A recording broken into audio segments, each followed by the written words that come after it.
بسم الله الرحمن الرحیم. السلام علیکم. زه شیف دلدار، تاسو ګورئ DRK فوډ چینل.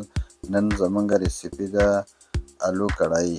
الو کړایي د جوړولو ډېر اسانه طریقه. له موږ سره اوسئ، ویډیو تر اخره وګورئ.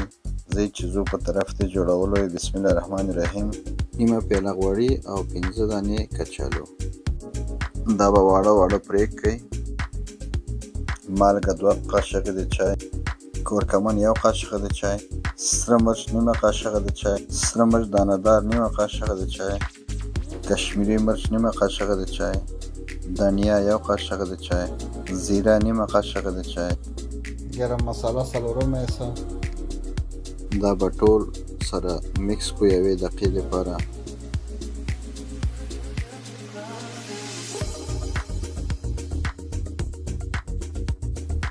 مساله به ښه 1 دقیقه یا 2 دقیقو لپاره ښه پکې پاخه کړئ او هغه نه بعد به رومیان 1 کیلو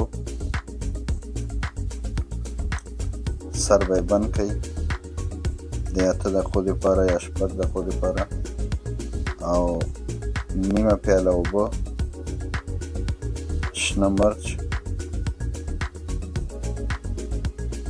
8 دقیقې بعد رومیان او پوستکی په اسانه لرې کېږي. دا به لرې کړئ.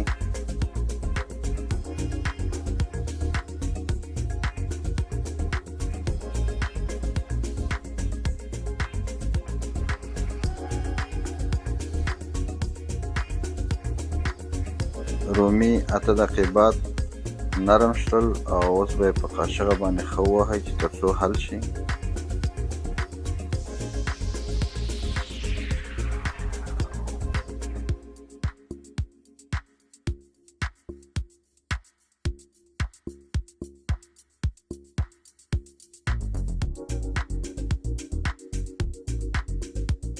مستې 3 قاشقې د غذا ښه به یې میکس کړئ. دا ډېره اسانه ریسیپي ده. د نورو ویډیوګانو لپاره زموږ چینل هم لایک او سبسکرایب کړئ چې تر څو نورې نوې ویډیوګانې تاسو ته هم په وخت ورسیږي. 3-4 دقیقو لپاره به یې سر بند کړئ چې تر څو کچالو نرم شي.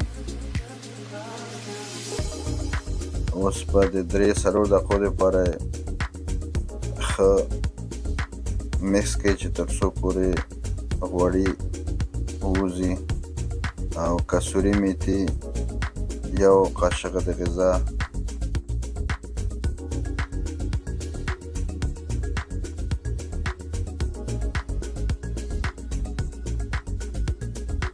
ادرک، شنه دنیا 2 دقیقو لپاره به یې سر بند کړئ.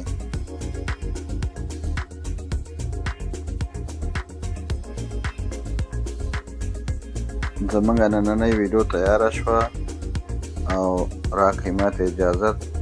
ښه وخت ولرئ. د الله په امان. مننه ستاسو د لیدو نه.